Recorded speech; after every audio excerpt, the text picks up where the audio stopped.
প্রধানমন্ত্রী তারেক রহমানের জন্য শুভেচ্ছা উপহার হিসেবে ভারতের ত্রিপুরা রাজ্যের মুখ্যমন্ত্রী ডাক্তার মানিক সাহা 780 কেজি আনারস পাঠিয়েছেন। বুধবার দুপুর 1টায় ব্রাহ্মণবাড়িয়ার আখাউড়া স্থলবন্দর দিয়ে 620টি আনারস বাংলাদেশে পৌঁছায়। 100টি বাক্সে করে পাঠানো এসব আনারস ত্রিপুরার বিখ্যাত কিউ জাতের। প্রতিটি বাক্সে 5 থেকে 6টি করে আনারস রয়েছে। প্রতিটি আনারসের গড় ওজন 1 কেজির বেশি।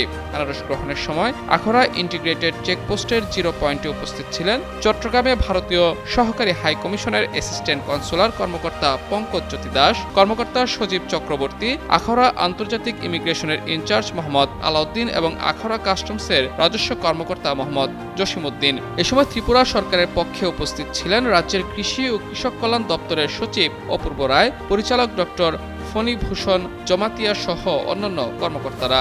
পরে উদ্যান ও মৃত্তিকা সংরক্ষণ অধিদপ্তরের কর্মকর্তারা আনারসের বাক্স ও প্রয়োজনীয় কাগজপত্র ভারতীয় হাই কমিশনের কর্মকর্তাদের কাছে হস্তান্তর করেন।